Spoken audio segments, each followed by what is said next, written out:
Hello and welcome to Long Live Hooky Street, the podcast where we rewatch and discuss every episode of Britain's most beloved TV comedy, Only Fools and Horses. I'm Heather and I'm joined from Denver, Colorado by my sister, Jenny. Say hello, dude. Hello. Today we are discussing the second half of The Frog's Legacy. So grab your wand and let's get started. Okay, so we're going to pick back up in the market scene. So we just finished at the wedding. We fade from the wedding into a busy market scene. This was filmed in Ipswich on Seymour Road, which is actually the same location that they used for Royal Flush's market scenes, which is quite interesting. They knew it worked well for Royal Flush. So Del is selling the Inframax deep penetration massager here. So this is a very memorable scene, I think. We hear him beginning with his usual setup, but in this case, he has a stooge. We already kind of know what's happening here because Rodney told us earlier, but Albert hobbles in front of Del, all hunched over. The crowd suggests that Del try the massager on him, and he does his usual deflection tactic. No. I don't want to do my batteries up, do I? No. Anyway, that's probably not backache, that's body language. I think he's trying to tell you something, Dom, right? No, it's rheumatic, son. Suffered with it for years. Try your massager on him. All right. I will. Holds it up like he's some sort of god. Yeah. So the crowd cheers and Del and Albert start their performance, but poor Albert doesn't understand subtlety at all here. He gets up, he does a huge dance, which I think gets us to see a little bit of Buster Merrifield's stage acting skills again here, and he recovers immediately. Can you feel that, sir? Can you feel the relaxing warmth, soothing the pain and tension away in your lumbar region? Yeah, it's very therapeutic, it is. And then they catch him out, basically, and at the end there, Del tries to deflect. We've never met before in our lives, have we, sir? No deal, we hadn't. So this is such a great scene, really great. I love seeing Albert. This is the first time we've really seen Albert mixed into the market selling and the fly pitching, and it's so good. Yeah, I think they could have utilized it more in the future. They don't really, but Yeah, I have a few questions. The same question I always have. Why are people staying and listening when they're clearly not interested? They do this a lot where they have sort of everyone being like, no. It's like, why wouldn't you walk away at that point? Everyone just stays. Damn it, yeah, you've asked that question, and somebody did tell us something in the comments about this, and I can't remember what it is right now, so we'll circle back in the series overview about how the pricing worked and stuff, and about how you couldn't do things too cheap and stuff. Like, yeah, they were giving us a bit of context about that. Okay. Well, yeah, I mean, there was another note as well I had about why doesn't Del just advertise it as comforting? He says it cures things. I mean, that's already putting a bit of a noose around his neck because, of course, it's not going to cure things. That would be like a miracle invention if it did. Everything Del sells has to be like something incredible. He always has to oversell it. Yeah, of course, it's the patter. I'm just saying, like, that would be more sensible to say, like, oh, no, it doesn't cure it, but it's going to be good for you. And they'll be like, oh, okay, then, you know. I also imagine you need to put it directly against the skin and it wouldn't work through clothes. I'm not sure about that, but that seems a bit unlikely that it would go through Albert's waistcoat. And I know he takes his coat off, but he's got a waistcoat and a shirt on, and Del just rubs it against that. So I think that, I mean, yeah. And I love the way that he stands up straight when he salutes and Del sort of rolls his eyes. Like, his back's well enough to like stand up straight. Oh God, me back. I also think that Del should have joined in with the cheers when Albert started dancing, because it's the fact that he turns around and goes, what is he doing to me? And rolls his eyes. That actually gives it away more. If Del had also been like, oh my God, it really, look how well it works, and like joined in with that. Obviously, those people would have still picked up on it because they were cynical from the beginning, but you know, at least it would have maybe covered it a little bit better than Del rolling his eyes and being annoyed. I also said this is the real beginning of Albert being drafted in to replace Rodney in later episodes, because I think that there's multiple occasions after this, especially when Rodney starts to go and work for Cassandra's dad, that Albert just fully takes over Rodney's role in Trotters Independent Traders. He's always at the market with Del. He's always helping Del out. I think about like the shopping centre. He's the lookout. So apart from when Rodney, of course, tries to come back, but Albert actually, takes over from Rodney. And this is the first time we actually see that happening. So I think that's quite cool. And that's all I had for that part. Yeah, I mean, I have a theory about like later on, and which we'll get to after series 7, about how I think John Sullivan wanted Rodney back with Del, because I think with all the working for Alan's dad thing made Del and Rodney too separate, and took away some of those original classic Del and Rodney in the market scenes, which we get back later in like Fatal Extraction and stuff. So Yeah, we'll get to that later. So in this case, Del is very disappointed. His crowd disperse as he throws the massager in the suitcase. And then we get the reminder of why Albert is actually helping Del out. Rodney started his new job today. So I feel like we'd almost forgotten about that storyline because the wedding really takes us off at a tangent. So Trig comes along, sweeping up along the road and joins Del and Albert. So he lets Del know that Lisa and Andy really love their dinner service. We do get the wrap up of that joke here. Boise arrives just at the right time. Now, this is the first time we've seen Boise in the market. I feel like he's quite contrast. This is a bit weird. Yeah, like, why does he park there, of all places? Yeah, I love the fact that they're all there for this moment, to be honest, but I see that it's a little setup because Boise pulls up at the market in his big car, gets out, he's all fancy. So this gives us the opportunity to hear that, you know, about what happened with the presents. So we get that wrap up about the switcheroony here. So Del and Trigger discuss how Boise is tight, and we get a famous line here where he says, You know, he's the sort of bloke who buys a tin of baked beans on Tuesday so he can have a bubble bath on Wednesday. When I was a kid, I did not get that joke. Okay, yeah, so I realize what that means, and I have totally forgotten. Do you remember right now, why that's... Because I didn't get that joke either as a kid. And I looked it up, and I, for some reason, haven't written the explanation. It's because you fart a lot when you eat beans. That is what it means, yeah. Del decides here to question Boise and Trigger about Freddy the Frog. So there's quite a bit of this going on now through the episode. Del is basically on a mission to find out who Freddy the Frog is. He doesn't get taken seriously at all here by Boise and Trigger, so we see he's hitting dead ends, and this is when the funeral procession starts coming down the street. So Boise has a line here that's pretty significant. He says, Hello, your minicab's arrived, Albert. Apparently, this line was overheard in real life in a pub by John Sullivan and Ray Butt. They laughed so hard at it, they decided to put it in the show. So this is something somebody said in real life. Yeah, it's pretty funny. Yeah. And then, so John Sullivan said is a little bit more inspiration here. He said that his nan's funeral, the chief mourner was a young person, and he found it very interesting how like Dickensian they looked with the way they had held themselves walking in front of the... Think about Oliver, because obviously... Yes, that's what I do think about Oliver Twist, the 1968. So this is like the inspiration for this. And Trigger gives us the setup here where they're all watching the procession, and Trigger says... Is that Dave? Yeah. Git. You rotten git. You never told me my new job was a chief mourner. Rodney, show some respect. What's he doing? Just you wait, Del. Just you wait. I love how he doesn't give a fuck that everybody can hear him and everybody's looking at him. Like the market, there's a huge crowd around Del when he's saying all this. He's leading this like procession. It's so funny the way he doesn't care, and he still chooses this moment to have a go at Del. Yeah, so he's facing away, and we, the audience, can see the one-way sign in the background. So unfortunately, his yelling at Del causes him to go the wrong way down the street.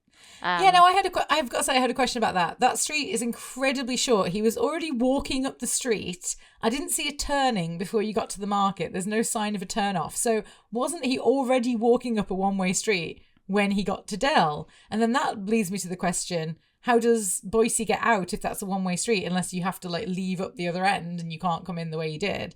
But yeah, it's like there isn't like that I can see in the footage, there isn't a separate one-way street. He's already on that, and it's just that one road that goes past where they're standing. I think so, yeah, because we can't see that. But yeah, it looks like the road for the market is the only other way that you would have been able to get out. You're right. But there might have been like a little right turn that we can't see or something.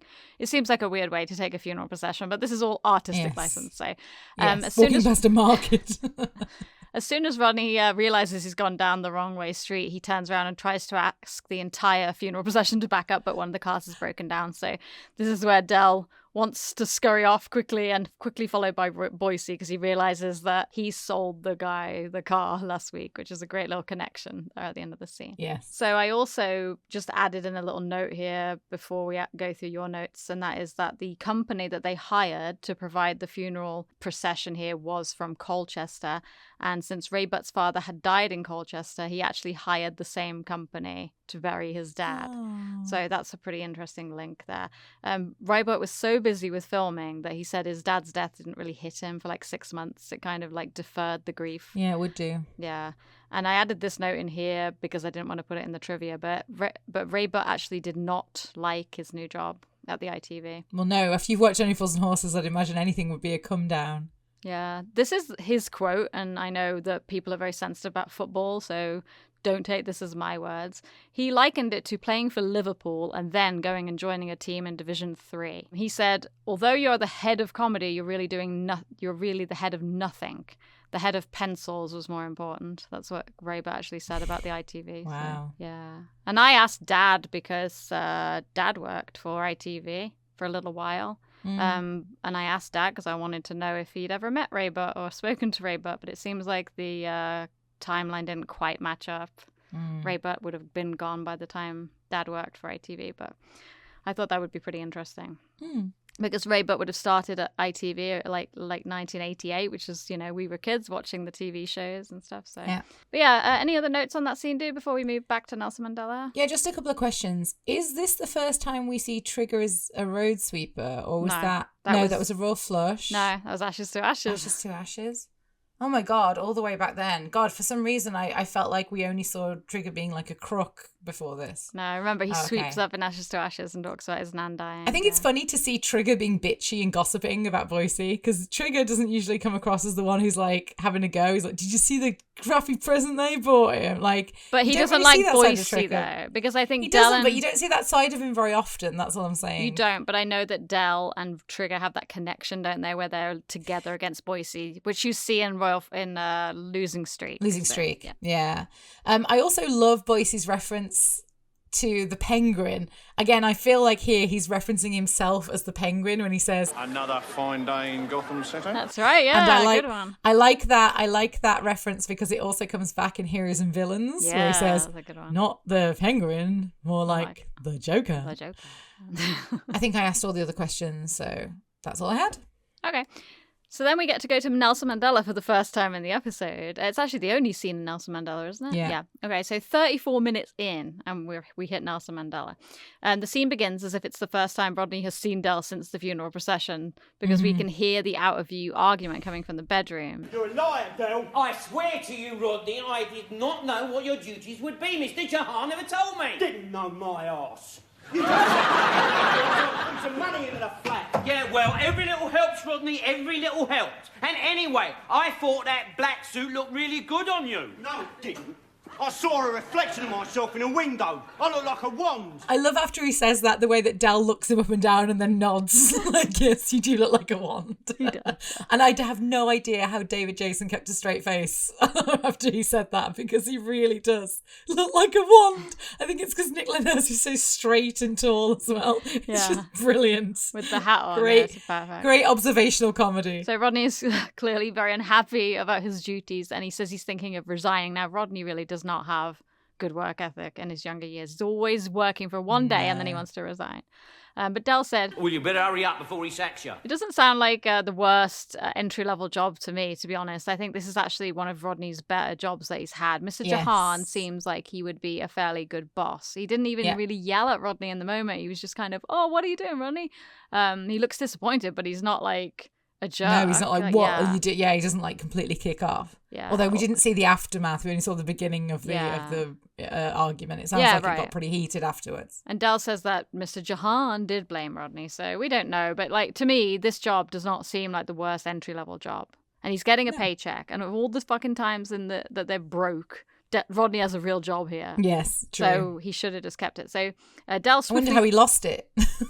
We don't see that because he's still working for Mr. Jahan later in this episode. So yeah, we never actually find out why Rodney leaves working for the funeral home, do we? Because it just goes straight into dates. So Del swiftly changes the subject because he just wants to talk about Freddy the bleeding frog again. So this scene actually is very significant because we're going to learn how Freddy died. So Del does mention that he's been going around asking everyone he can about the subject. He wasn't able to find anything out about the past, and Freddy died before he told anyone where the gold was. So here he mentions that he spoke to the Driscoll brothers. The Driscoll brothers. So this is the second reference to the Driscoll brothers because they did talk about them in the Video Nasty. Nasty. We still haven't seen the Driscoll brothers yet, but we get here one of my favourite lines of the episode, which is... I mean, you know what they're like, don't you? A couple of years ago, right, some guru reckoned the world would end within a month. And Danny Driscoll bet a grand that it would. And he's the brains of the outfit. So yeah, they've really set us up to be interested in seeing these Driscoll brothers. So I think it's great that they bring them in. So. Although there is a bit of a continuity issue here because Rodney says he's never heard of them at the end of Video Nasty, and here he's like, oh, they ain't great blokes, Hank, and he knows all about them and he describes them as though he's known them for ages. I do. And even Del saying, you know what they're like, don't you? Like, he didn't even know them in Video Nasty. So. Yeah, that's a bit of an error there because we actually get reference here to the two Ronnies, which is pretty cool because obviously we know that David Jason was spent a lot of time with Ronnie Barker in Open All Hours. But yeah, it's funny here that Rodney says it's like running into the two Ronnies, Biggs and Cray. He's talking about different two Ronnies. He's not talking about he's talking about Ronnie Cray. Wasn't that Barbara Windsor's husband? I don't think so. I mean, maybe.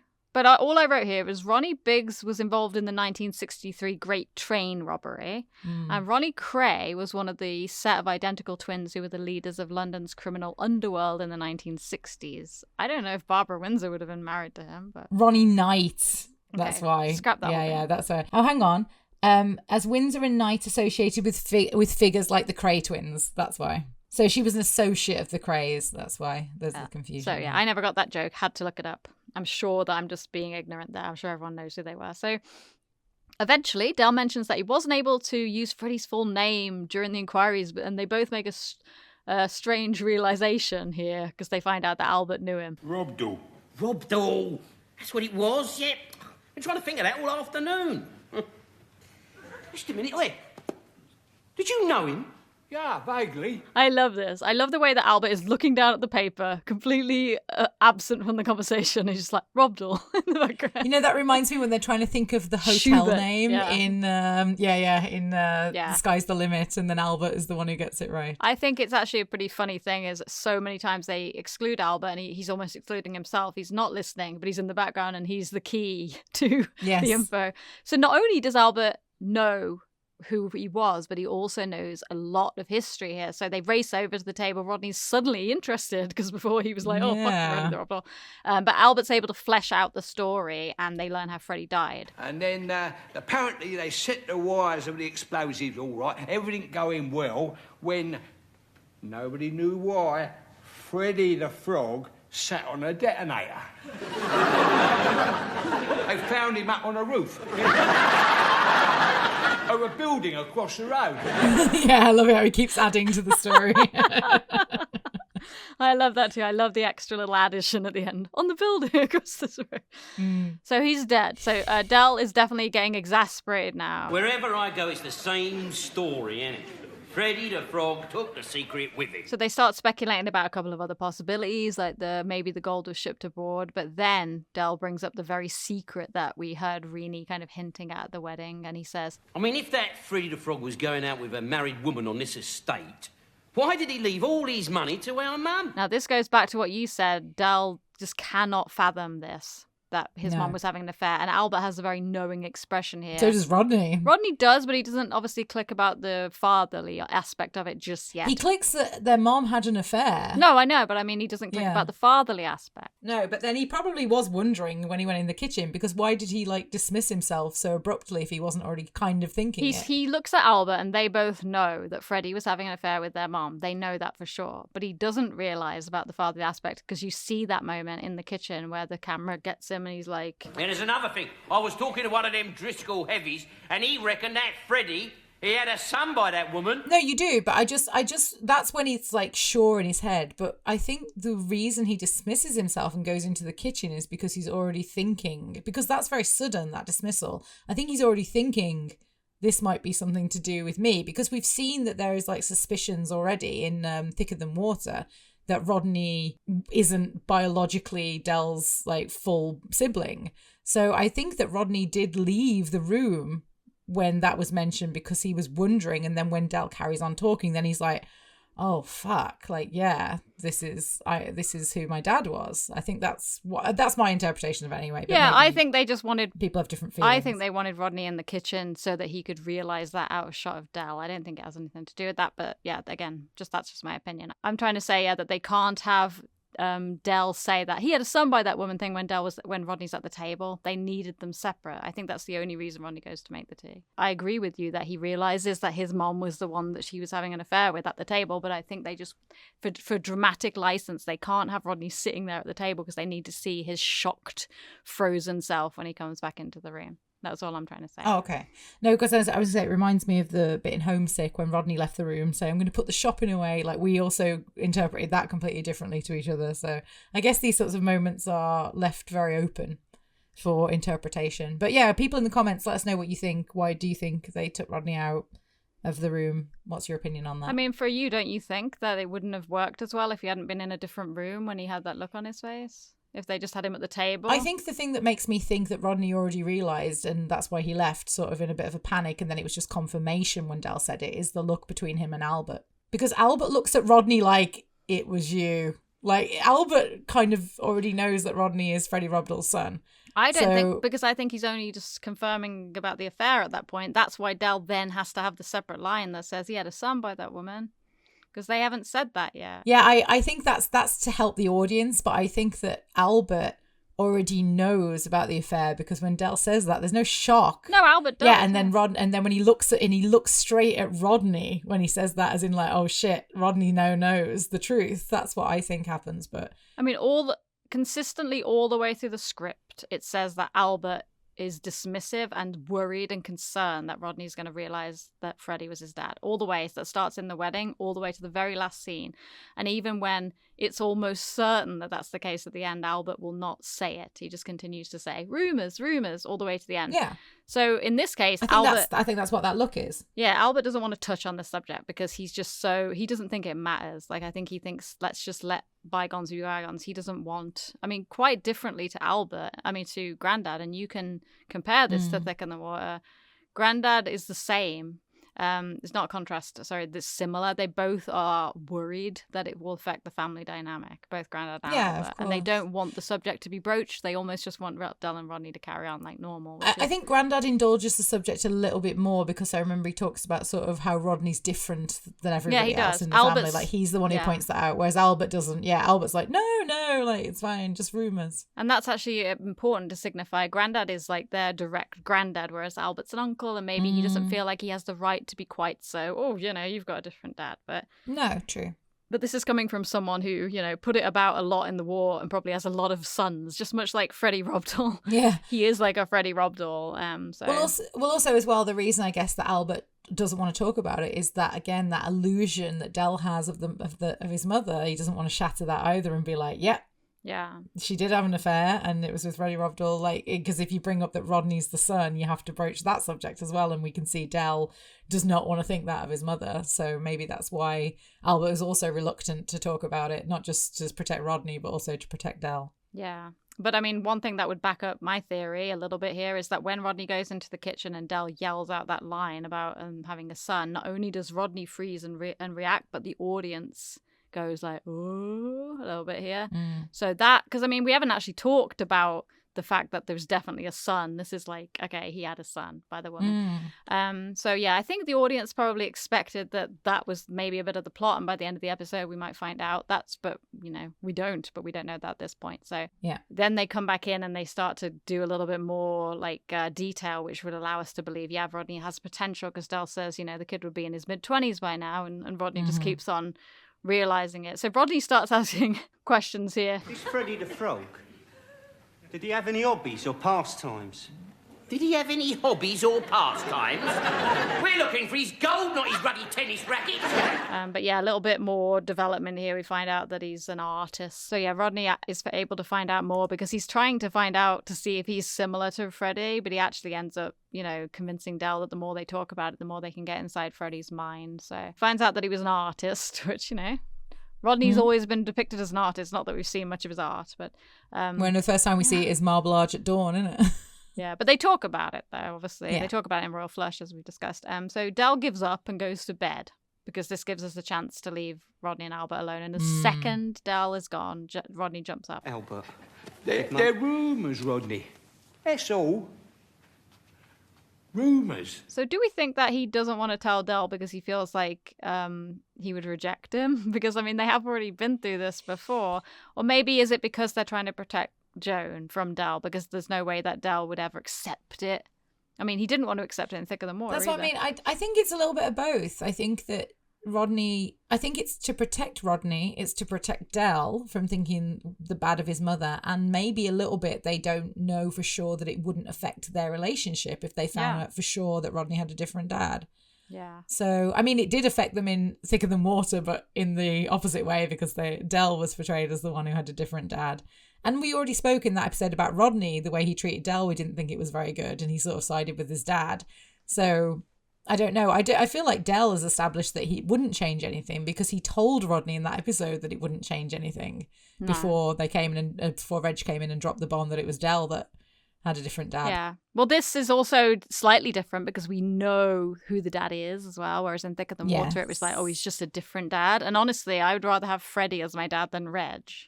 Oh, yeah. Yeah. Definitely. But anyway, yeah, all of the seriousness of the scene is diffused when Rodney's just looking gormlessly, and then you just hear, Rodney, don't forget you got to be down the mall by 9:30. It's a nice way to end the scene. but yeah, I actually. love that. So then, any other notes before we move back to the next? Yeah, there's a line that I think is really funny when they talk about the arms being blown off. So he didn't survive either.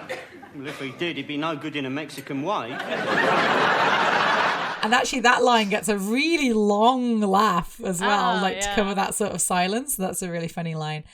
I think it's really interesting when you know that Freddy is Rodney's dad and it's like confirmed, especially if I said you've taken it for, for sure after Sleepless in Peckham. When you hear him so flippantly talking about his own father's death, he refers to it as hitting the snooze button. Like, it's so weird to think that that's his dad he's talking about, his dad's death, and he just sort of says it like that. True. Obviously, we didn't know for sure then, but I just think that's a bit interesting. And yeah, again, I said, surely many people have recognised Rodney looks like Freddy since they're identical twins. Yeah. And I also said, I wonder why, and maybe you can shed some light on this, or people in the comments can. I wonder why John Sullivan decided to address this again after Thicker Than Water in a more sort of concrete way. Like, why he decided to revisit this and sort of make it like, yes, Rodney has a different dad. Well, I mean, I think we already kind of know the answer to that because we discussed it in the very early days, and that is that, like, he wanted them cast to look really different because he wanted that to be an ongoing thing, that they were the only two people that thought they were brothers.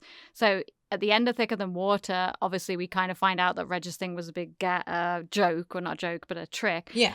It makes total sense that he would readdress it because in this case, it actually says in Lovely Jubbly that he wanted to delve back into it. Right. But again, he ends without confirming anything, but he's always wanted the audience to think they have different dads, apparently, because of how different they look. Yeah, I just think it's interesting that he left it till this point because, like you said, Thicker Than Water was the last time we had it, and we've had 2 whole series since then where it's not been touched on again. I just think it's interesting that he decided to bring it up now again for some reason, and actually sort of, again, make it quite sort of concrete that Rodney has a different dad. I mean, I know that you're saying it's left ambiguous, but it isn't really. I mean, after this episode, there's no way that you would think that Freddy the Frog wasn't Rodney's dad. And of course, by Sleepers in Peckham, he fully goes all in confirming it. So yeah. I would say that it's because of the royal flush again. Everything's because of a royal flush. Yeah.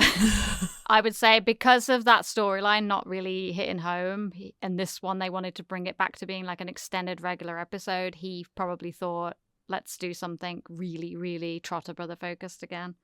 So that's my best guess with that. Yeah, it could be. And I just said as well, why didn't Rodney look into this more? There must have been some photos of Freddy somewhere because of the crime he committed. I mean, there's probably photos of him in the paper. Yeah. Because he was pretty famous criminal. Like, I'm sure that there was actually photographs all over the place that if he really wanted to see a photo of Freddy, he could have accessed one. I mean, Rodney knows his stuff. He knows how to find things out. This is so don't forget that this is pre-internet, and in those days, the only way people had a way of finding anything was to go down to the library basement and look through like archives. Yeah, and stuff. I know, but wouldn't you have been so curious to do that if you were Rodney? Because he keeps asking, do I look like him? I mean, that's like something you could have found out. Especially after Albert said, a bit. But Rodney, though, as we know later, and he got more like this as time went off, he shuts down emotion. I think that's true. He didn't want to know. He didn't want to confirm. But he was still asking questions, like, towards the end of the episode. He didn't let it go. But he did keep asking Albert. He does seem terrified of the truth, though, in a way. Especially in this scene, he looks afraid of the truth. So So maybe we can just assume that after the dust settled, he kind of just was like, but I think, I mean, you'll know this better than me, and Sleepless in Peckham, he kind of sort of says he always knew, didn't he? He did. So he just didn't want confirmation. They have like a scene by the grave where I've seen that scene a lot of times, Yeah, because he finds the photo because he has it blown up for Del, I think, if I remember correctly in the storyline, to sort of play a prank on Del. They can sort of see them all, and he notices. I always remember the Travis song is playing Sing, because I loved that song, when he finds the photo and he sees himself. And the first person he talks to about it is Cassandra in the episode. Can you tell me, because I'm completely blanking, what's the name of the guy that died whose arms got blown off? Jelly Kelly. Yeah. Kelly Jelly. Kelly the Jelly. Jelly, because Del gets it the wrong way around. Jelly Kelly is what Albert calls him, and then Del says Kelly the Jelly. Okay, yeah. So I just wanted to mention that in Rock and Chips, Freddy is partners with that guy. He's in it. So, so he's always hanging out with this guy. Right. Who's not made a main feature character, but he's always with this guy. Okay, so if there's nothing else, we'll go to the Nag's Head. So this is the scene where things kind of really heat up, where they're like, they get a lot more information. And honestly, they've done a pretty good job to get all of this kind of history in a funny way, because sometimes this kind of I don't know what I'm trying to say, but like this like very heavy story kind of development of people we've never heard of can be very draining to someone who's just looking for laughs and stuff. I think they've done a good job. So Del and Albert are finishing their drinks and they discuss to go back down the market for another stab with the massages. Now this really makes me laugh. And this time, when I've finished operating on you, no tap dancing. Just straighten up slowly like it's a miracle. As if Albert would have been able to do that. Okay, so Rodney comes bursting in excitedly in his funeral suit with a piece of paper. This morning, Mr. Jahan asked me to transfer all his old paper files onto computer. Not my computer? Yeah. Now, have a read of that. No, it's a summons. It's a summons, isn't it? No. It's one of Mr. Jahan's order forms from July 1963. Now, look who ordered one coffin to be specially made. One Frederick Robdell. Rodney is clearly very excited about this. So we know he's found out something good. We get a great line from Albert here, following what Rodney says. It was ordered 5 weeks before he did the robbery, 6 weeks before he blew himself up. Well, don't you see what he means? Yeah, he had a premonition. You bird. I just love Albert, because the funny thing is, like, Rodney wants excitement, but Albert always has excitement in the wrong way for Rodney, so, yeah. Oh, well, I have a note about that, in this scene. You can carry on for now. Okay, so Del is the one who notices that the coffin was actually ordered for someone else, or at least Rodney already noticed that, but it was ordered for Mr. Alfred Broderick, so Rodney is excited to tell him. No, look at the two names closely. It's an anagram. Yeah, I can see that. But who was he? So he also, like, this is another classic Delism, isn't he? He doesn't know what an anagram is, but this reminds me of when Del thinks an acronym is an animal in Mother Nature's Son.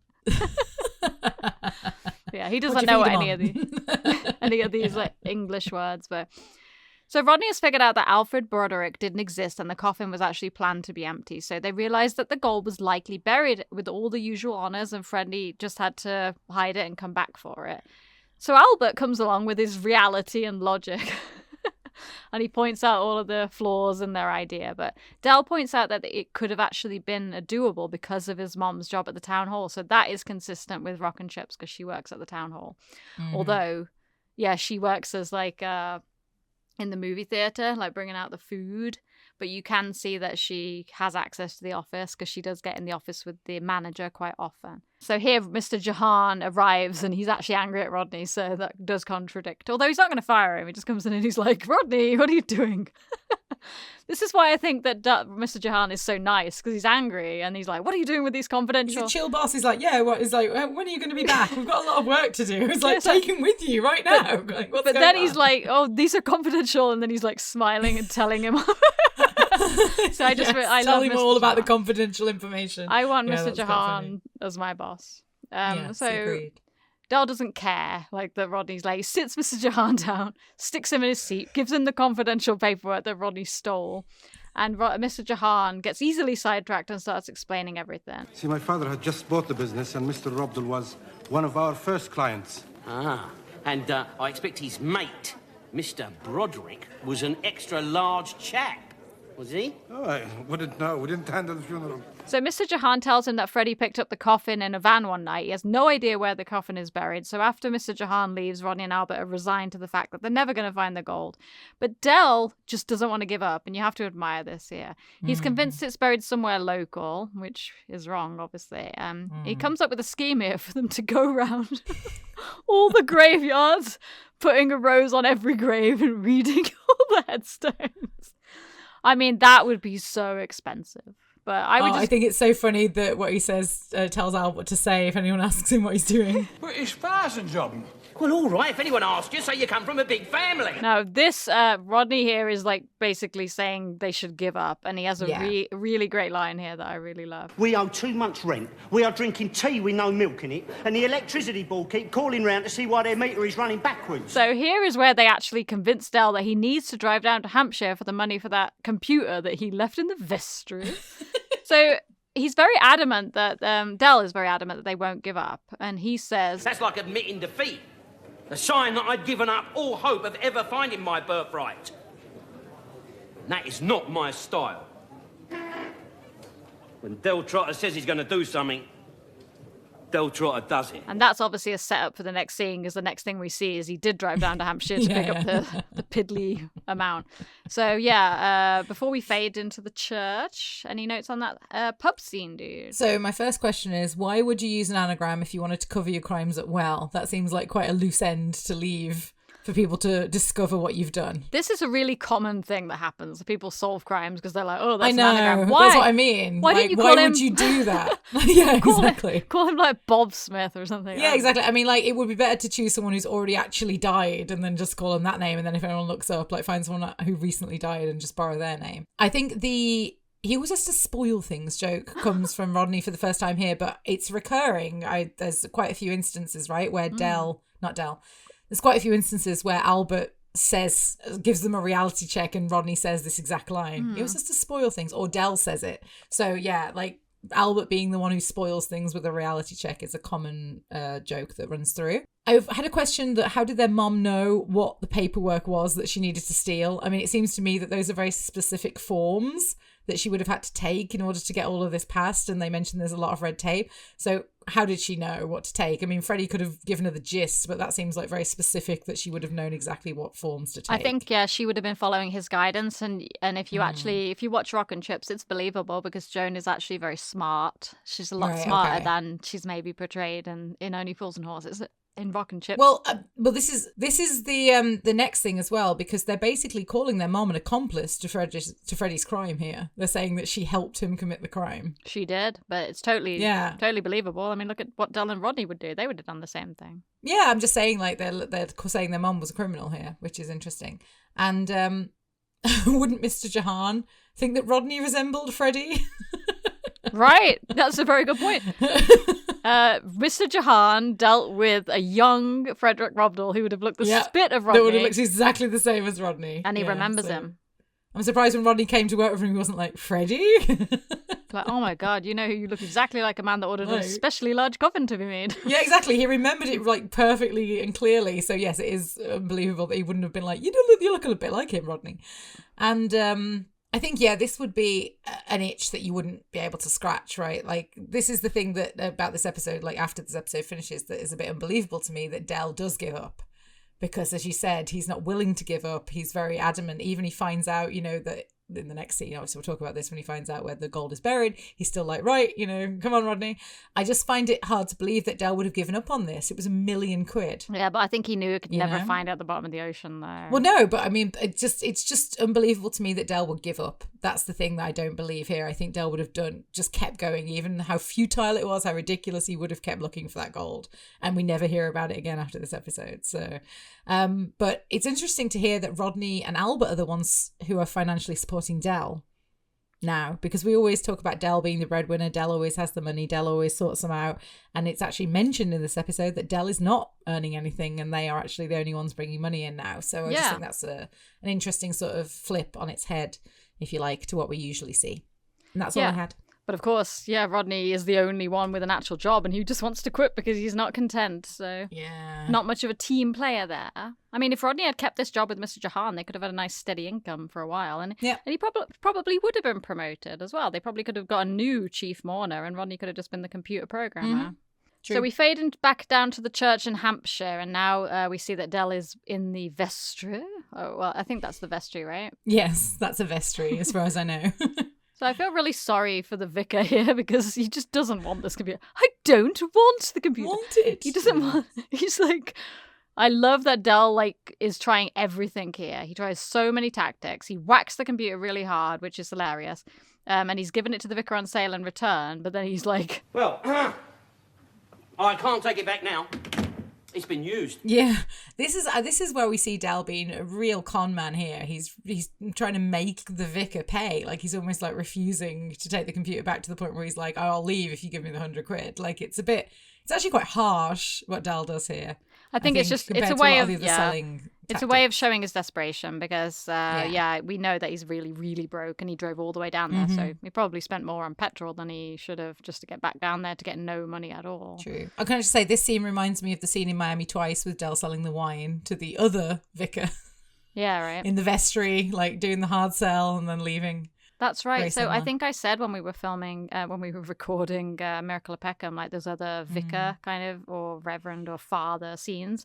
Yeah, there's at least 4, right? Because there's this one, there's the one in Video Nasty, there's the one in Miracle of Peckham, then there's the one in Miami Twice. Right, but he doesn't try to sell anything in Video Nasty, but yeah, I know what you mean. This is similar to Miami Twice. Because obviously, in this case, the vicar is very nice, but he's very firm. He's like, he doesn't want it. He has no need for it. So he tries lots of different methods, but and one of them is he says that he needs to keep track of his increasing flock. And in this case, the vicar, this is what leads them into the conversation. The vicar says that's not true.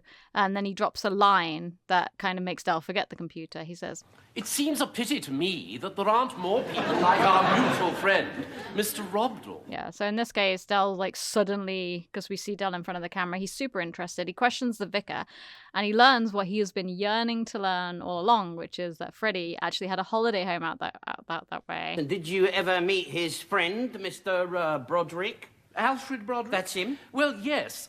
Not to say meet in the conventional sense. I had the sad duty of laying the poor man to rest. He must have been rather a large man. It took 8 of us to carry him from the hearse. Yeah, well, he was an anagram. I love it that even after the explanation that Rodney gave, Dell still doesn't understand what an anagram is. He was an anagram. That's such a great line. So anyway, the vicar knows where Alfred Broderick, or the gold, is buried. And so he gives Dell the records, and Dell is over the moon, and we see Dell actually looking at the paperwork, and the scene just ends with the vicar saying, Now, about the computer. Well, don't worry about that. Give it to the jumble sale. It's only a load of rubbish anyway. So the scene cuts off before we see what was on the paperwork, which is important for the next scene. So we cut to the church exterior, and we're seeing an outside shot here with the van parked in front of the church. And the scene has a really nice atmosphere about it. Now, for some reason, I omitted to write down the name of the church or the location of the beach. So this is where some of our location experts can put this in the comments for us, and we'll add it into the end of series wrap.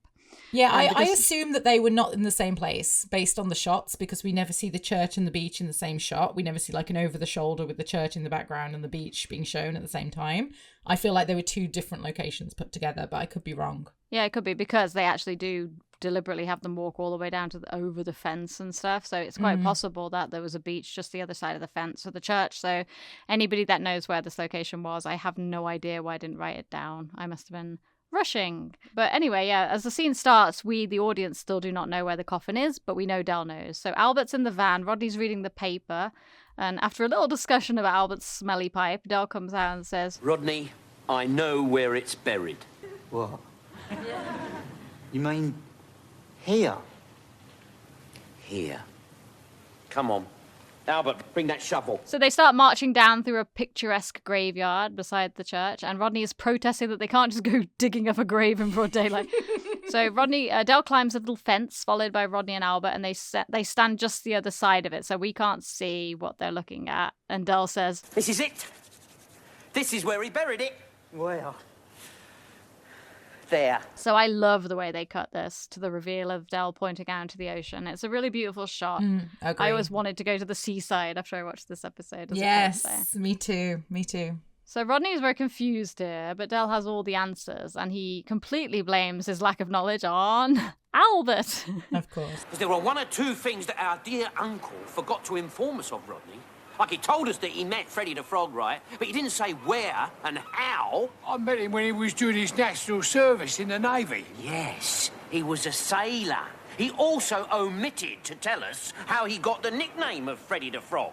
Now, we assumed it was because of his love of all things French. No, it was because he was a frogman. Yes, it was because he was a frogman. I know that now. I just got the full SP off the vicar. So Albert had all the important information that they needed all along. And so I guess they're wondering why he asked them to bring the shovel. So I could whack you on the bloody head with it. So Del looks out over the ocean here in a forlorn way. We get some great dialogue here. The sea shall not have it. I shall bring it to the surface. We can do it. I have faith in you, Rodney. How do you expect me? What do you mean you've got faith in me? Listen, I can get you all the flippers, you know, the goggles, all the... You're the only one in the family who can swim. All I ever got was a 50-yard certificate at school. Well, you only need to swim 50 yards. Down. On your bike. So if you remember, I did mention I here do. that, I remember. that line is from the the license to drill. So Albert brings the reality in again here and says, you know, that they'll never be able to find it. It took them 70 years to find the Titanic. So what chance we got with an outsized coffin? It's true. I mean, this is why Del gives up, in my opinion, because there is no way. I mean, even the technology, it wasn't available to anybody. But even if you had the most advanced technology, like they always did over the years, developing technology, finding the wreck of the Titanic took such a long time. And that's a massive ship, and they kind of know where it sunk because they had the coordinates. They have no idea where this is. They wouldn't even be able to start searching. It literally is just a lost cause. So, but that's reality coming from Albert. You're right. Del is so frustrated, and he has a really great line here, which I always say. Our gold. We can't just say bonjour to it. Love that. So as Del walks away here, leaves Rodney and Albert standing alone. So a significant line again here. Do I look like him? Bit. Obviously, this is funny because we know he's the spit of him. He was him, in fact. Yeah. He looks. So Rodney goes down to the ocean to grab Del to take him for a pint. So Del is now standing right in front of the ocean. So this is a great shot here. So this is what we talked about a few weeks ago about some of the episodes having sad endings. I know we've already passed Who Wants to Be a Millionaire and A Royal Flush, which is a sad ending in so many ways. It's got that little gag at the end, but this is a truly somber frustrating ending, for us. yes. And then it's somber because poor Del is so frustrated. I mean, imagine if you were in this situation and how desperate he is to be a millionaire, and he is one. We just can't get to the gold. So that's why the last line of this scene, I'm sure you're about to say this anyway, but the way that he delivers the famous catchphrase, but with that different intonation, it hits so powerfully. This time next year, we will be millionaires. Just by emphasizing that word, like, we will be millionaires. Like, it's such a great way to end the episode. Yeah, but I mean, also, like comparing it to he ends Who Wants to Be a Millionaire with one of his famous lines as well. Like, not really his famous line, but similar. It's again, you could liken the two. So, but we don't actually get any answers at the end of this episode. So we don't know. We know that they can't get the gold. We don't know for sure that Rodney is Freddy's son, although we have a strong suspicion. So, it's almost interesting that John Sullivan made that decision to sort of end it like that, because we do know that Del, even David Jason, thought it could be the last episode. So it would have been pretty somber to end on a bunch of questions. Definitely. And I wonder if John Sullivan at this point ever planned to sort of wrap it up, because we know by the time the series finished in 1996, as they finished, the first part of the series finished in 1996, it wasn't resolved even by then, and that absolutely could have been the last episode. If they hadn't brought it back in the 2000s, then we never would have got the confirmation that Freddie Robdell was Rodney's dad. And I wonder if the reason that we did get it is because, again, of the commission of Rock and Chips. I'm not really sure you know more about the timeline of that. And the reason it was confirmed in the show is because of Rock and Chips. I don't know. Well, I think, first, like, 2 good points there, because, like, we don't know how long John Sullivan was planning and writing Rock and Chips. He could have been planning it for years. He probably was planning it for years. But also, let's say those 3 episodes came back in the 2000s and they didn't have any kind of link to this, because lots of people who like those 3 episodes, that's the main reason they like them, because they're like, oh, we get resolution, Rodney finally gets a son, we get to find out the truth, all this. If he'd just written 3 kind of standard-ish kind of episodes, that maybe he could have still had the kid, but I think a lot of people wouldn't have liked it, like the people that do like it wouldn't have liked it as much. But quick correction as well, dude, he has a daughter because he calls her Joan. I know he has a girl. A girl. I know he has a girl. A girl. A girl. I put a little note in here just because this is a classic Del misquote. So the statement, General MacArthur, I will be back soon, is a misquote of his famous promise, I shall return, which he made. He made that vow in South Australia in March 1942 after being ordered to evacuate the Philippines during World War II. So then, yes, you wanted to mention your favourite line. Oh, yeah, about Davy Smith's locker. Yeah. Instead of Davy Jones' locker. So it's supposed to be such Davy a Delism. Yeah. So Davy Jones' locker is a metaphor for the oceanic abyss, is the easiest. I think most people know what Davy Jones' locker is now because of Pirates of the Caribbean. Yeah, or at least they know that it's a reference to the ocean, basically. Yeah. Yeah. And yeah, you've already mentioned the last line, but I guess since it's the end of the scene, I'll mention it. It's a slight change to his optimistic, we will be millionaires. Yeah, just the emphasis on we will be. Yeah, very sad and poignant, especially with that peaceful ocean in the background. And my final note is to say, watch the episode all the way to the end of the credits, because it's the last time you're going to see Ray Butt's signature on the episode. And that is all I had. So any other notes for that final scene? I just want to say that this ending of this episode really stuck with me as a kid, and I remember it so well because I just so wanted them to be able to get that gold.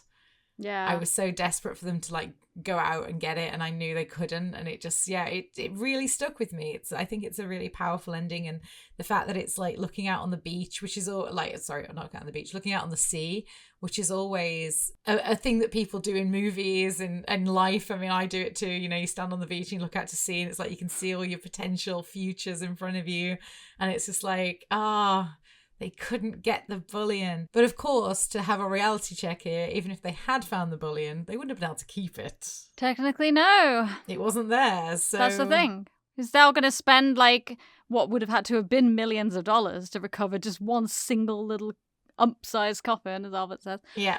Yeah, it's not even his. Not technically. No, it's not theirs. It's stolen. So, and this is touched on earlier in the episode when Joan Sims says it. She's like, well, as the same with the gold, except no one knows where it is, like to be returned to the original owners. So it is slightly futile, even if they had found the gold, that they couldn't have just started spending it. People would have been very suspicious. And I'm sure, again, because Joan would have been linked to the crime originally, there would have been a bit of a watch on that. So I don't know. I just think, it's a bit of a pointless endeavour in the end, that even if they had gone to find it, but I still find it hard to believe that Del would have given up this easily. And I feel like this is something, if this really happened to you, like you would be mentioning it all the time. Every time you're hard up for money, you'd be like, oh God, it's times like this I think about that gold again. Like you would always be mentioning it. I praised this episode earlier for touching on T for 3 and talking about something that happened in a previous episode.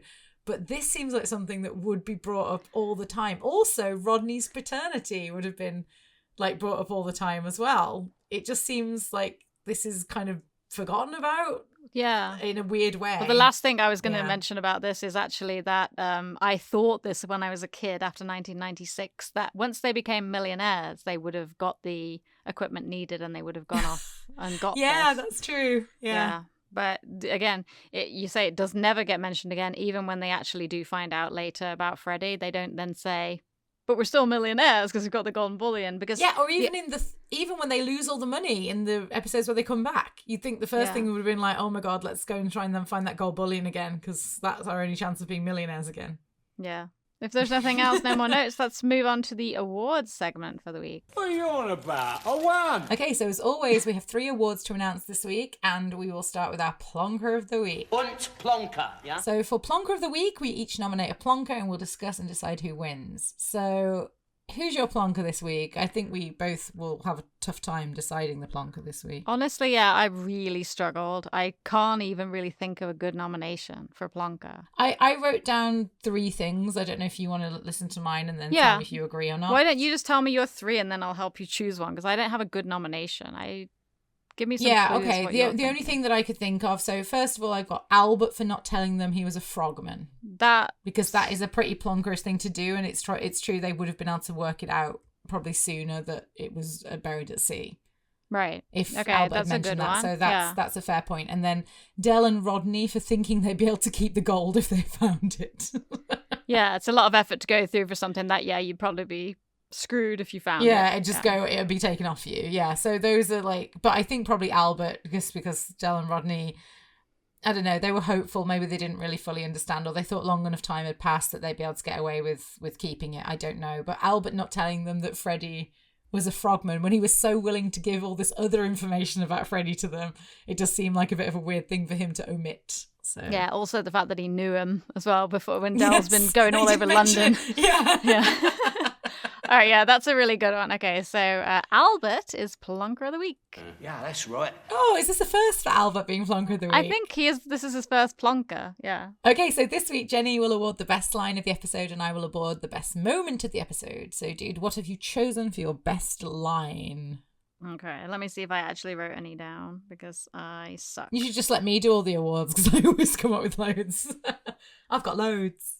All right, yeah, let's... this week, Heather's going to do both the awards, because I got a new job and I'm absolutely fried, and I meant to do it in my lunch break tomorrow, and then we moved the recording forward by one day, and I haven't actually done it. So since you've got nominations, you can do both. So what is, in your opinion, the best line of this episode, dude? Okay, well, I have 3 lines, and they're all quite different, so we can decide together. So the first one is, I look like a wand, which of course is a very funny line because it's so accurate. And I also love Reenie's line, the last time I saw you was in your frame. Who the bloody hell is this woman? That whole exchange is hilarious. And then I love this line because of how poignant it is. This time next year, we will be millionaires. So those are my 3 choices. They're all very different from each other. I guess the first 2 are for comedy and then the last one's a poignant one. So which one do you think's the best, dude? I mean, yeah, we haven't had a poignant one yet. So we haven't for a while. I mean, we haven't had one for a while. Yeah, you're right. Yeah, I think, this one, I'm happy to give it to that. I think that it's such a nice take on the classic catchphrase. Yeah, just one more honourable mention, because it looks like I did write down one suggestion, which was the, oh, good, now we can take that magnet off the electricity meter. So, yeah, that one. But, yeah, I think let's choose yours for best line. Okay, so the best line is this time next year, we will be millionaires. And then the best moment, I had, again, 3 to choose from. So the first one is Joan Sims, all of it. So the entire part with Joan Sims in is brilliant and memorable, and I love Joan Sims. And I've got Rodney leading the funeral procession. I think that's probably one of the famous scenes from this episode. And then again, for me, the final scene, looking out over the sea and them talking about, the future and that they can't get it. Just all of Rodney questioning Albert, does he look like me? This is a very memorable, poignant, meaningful moment. So... But I guess if I had to choose one, I would go with the funeral procession, because it is very funny and it's very memorable and everybody kind of knows that moment. So anything where Rodney's in costume is always going to be hilarious with him being pissed at Del. So that was my first thought, was the funeral. But yeah, the moment where Del's pointing to the ocean, because it's a reveal to us when he points out, is also really good. But yeah, I'd say the funeral procession is probably the real standout moment of this episode. Great. So we'll get back the best moment. Okay, so if there's nothing else, drink up, we're leaving. Finally. Okay, we're finally leaving. Oh, this episode has taken the longest to record out of any that we've done. This is nearly 4 hours to record this. No, we started at 10:30. It's nearly 2:30 a.m. for Oh me. my God. Jeez. Okay. It's been 4 If hours. anybody needs any reminder of why this podcast is so much work, it's 2:30 in the morning for Heather. Yeah. And we started at 10:30 p.m. So And it's 4 almost hours. lunchtime for me, and I'm still in my pajamas because I got straight out of bed this morning at like 6 a.m. and I haven't done anything else yet. So Yeah. please tell your friends to subscribe if you can. So that about wraps it up for this week. So join us next week when we will be releasing our Series 5 wrap episode. And until then...